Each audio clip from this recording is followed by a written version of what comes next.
So guys, ito patawid tayo ngayon ng E. Rodriguez para makarating sa kabilang side ng G. Araneta.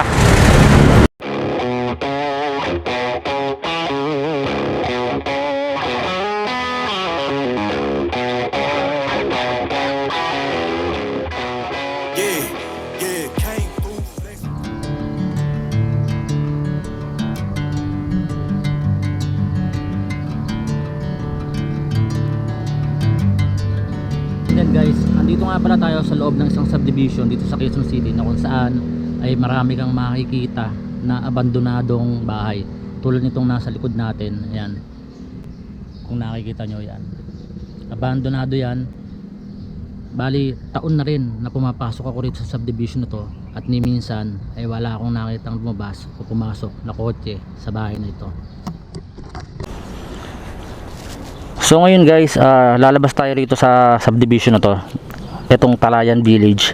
Tapos samahan nyo ako na i-explore natin yung G. Araneta, yung kahabaan ng G. Araneta hanggang dun malapit sa Doña Aurora sa may Palanza Street.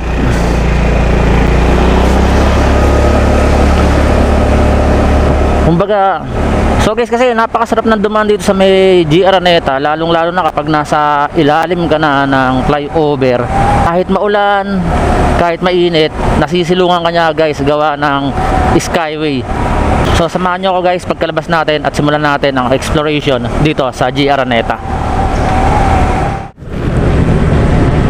So guys, ito binabaybay na natin ng G. Araneta at palabas tayo ngayon ng Quezon Avenue. So kung mapapansin nyo guys, ayan o, yung sinasabi ko sa inyo na nasa ilalim tayo ng flyover.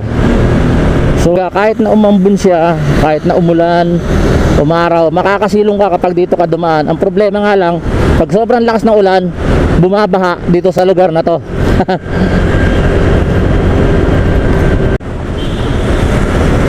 So ito, approaching na tayo sa Quezon Avenue guys. Bali nasa corner na tayo ng G. Araneta at saka Quezon Avenue.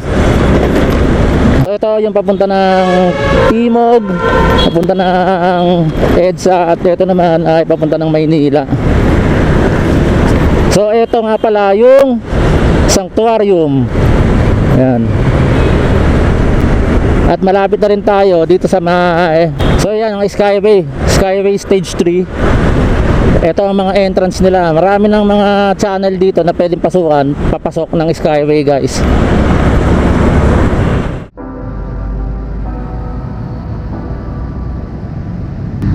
So guys, yan, makikita nyo, sobrang lilim ngayon. Nakahinto tayo ngayon dito sa along G. Araneta Avenue. Parte pa rin ito ng Quezon City guys. At mapapansin nyo, may mga nakasilong, may mga parang mga nakatira ng ari sa ilalim nito. Ayan.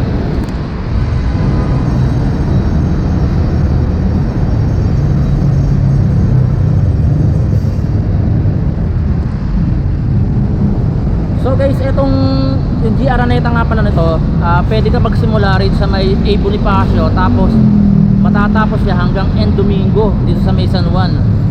So alis ulit tayo rito, baybaybayin ulit natin ang kabaan ng G. Araneta.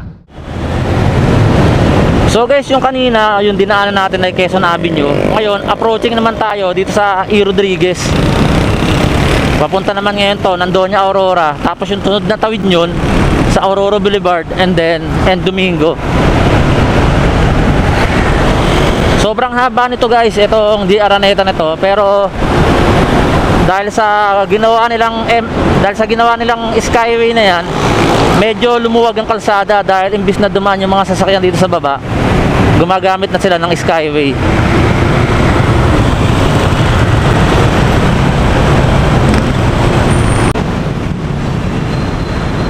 So guys, ito patawid tayo ngayon ng E. Rodriguez para makarating sa kabilang side ng G. Araneta. And then kung familiar kayo sa Bayani Road, malapit sa Galas, so madadaanan natin ang Bayani Road guys.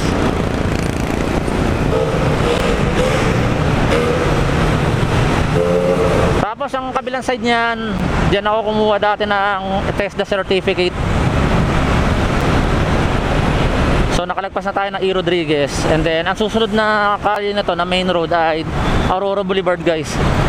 So yung stoplight na yan, ang naka-red, ayan ang Bayani Road yan.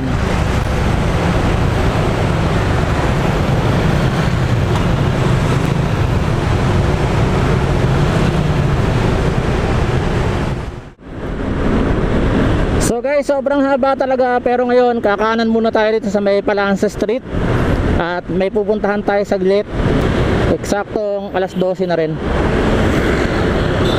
So guys, after nyang stoplight na yan, ang susunod na kalye dyan ay Aurora Boulevard, yung corner mismo ng SM Santa Mesa. So kanan muna tayo rito.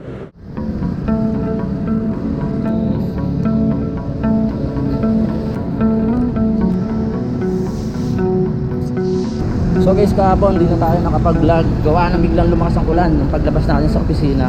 Next time, lilibutin natin yung Santa Mesa. It's total, araw-araw naman tayo nandun. So hanggang dun lang muna yung video natin at maraming salamat sa pagsama sa biyahe natin. Scory Motovlog po. Sana po lagi niyo pong suportahan at nakikusap po ako sa inyo na sana pati ang Facebook page natin ay pakipollow na rin po ako. Maraming salamat.